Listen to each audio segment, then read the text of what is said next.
أعوذ بالله من الشيطان الرجيم. بسم الله الرحمن الرحيم. السلام علیکم ورحمۃ اللہ وبرکاتہ. اس چینل میں ہم آپ کو خوش آمدید کہتے ہیں. قرآن پاک کے مخارج کو سمجھنے کے لیے ویڈیو کو شروع سے آخر تک ضرور دیکھا کریں. شکریہ. ڈیئر اسٹوڈنٹس، پچھلی ویڈیو میں ہم نے نورانی قاعدہ تختی نمبر 1 کا پہلا حصہ پڑھا تھا. انشاءاللہ آج تختی نمبر 1 کا دوسرا حصہ زا سے لے کر فا تک پڑھیں گے. پہلے ہم زا سے فا تک حروف نقطوں کے ساتھ پڑھیں گے اور پھر انہی حروف کے مخارج پڑھیں گے. آئیے ہم شروع کرتے ہیں. زا کے اوپر ایک نقطہ، زا کے اوپر ایک نقطہ، سین خالی، سین خالی، شین کے اوپر 3 نقطے، شین کے اوپر 3 نقطے، صاد خالی، صاد خالی، ضاد کے اوپر ایک نقطہ، ضاد کے اوپر ایک نقطہ، تو خالی، تو خالی، وا کے اوپر ایک نقطہ، وا کے اوپر ایک نقطہ، عین خالی، عین خالی، غین کے اوپر ایک نقطہ، غین کے اوپر ایک نقطہ، فا کے اوپر ایک نقطہ، فا کے اوپر ایک نقطہ. ایک مرتبہ دوبارہ پڑھتے ہیں. زا، زا،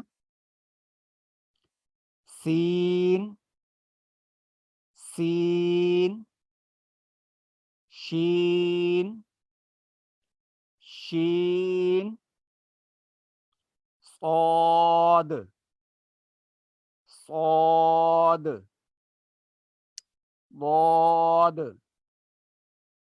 ضاد، طا، طا، ظا، ظا، عین، عین، غین، غین، فا، فا.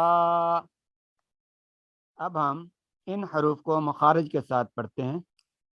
سب سے پہلے زا، سین اور صاد، ان تینوں کا مخرج تو ایک ہی ہے لیکن ان کی آواز مختلف ہے.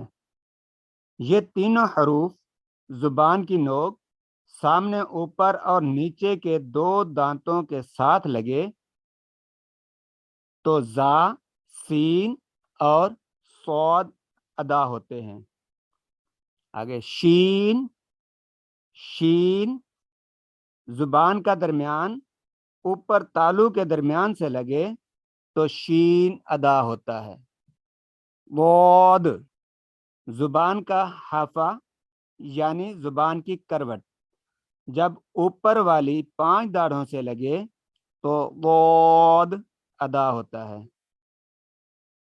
تو زبان کی نوک جب ثنایا علیہ کی جڑ سے لگے تو ادا ہوتا ہے.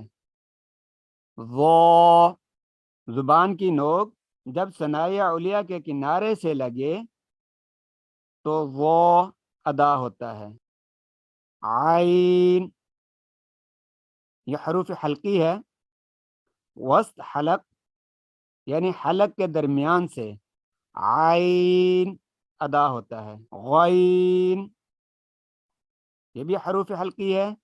ادنا حلق یعنی حلق کے اوپر والے حصے سے غین ادا ہوتا ہے. فا، ثنایا علیہ کے کنارے اور نچلے ہونٹ کا اندرونی حصہ ملنے سے فا ادا ہوتا ہے. یہ ہمارے پہلے سبق کا دوسرا حصہ تھا.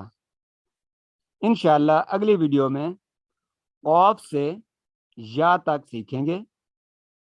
آپ ہماری ہر نئی آنے والی ویڈیو کو دیکھنے کے لیے اس چینل کو سبسکرائب کر دیں، لائک کر دیں اور بیل آئیکن کو دبا دیں اور دوستوں کے ساتھ زیادہ سے زیادہ شیئر کر دیں۔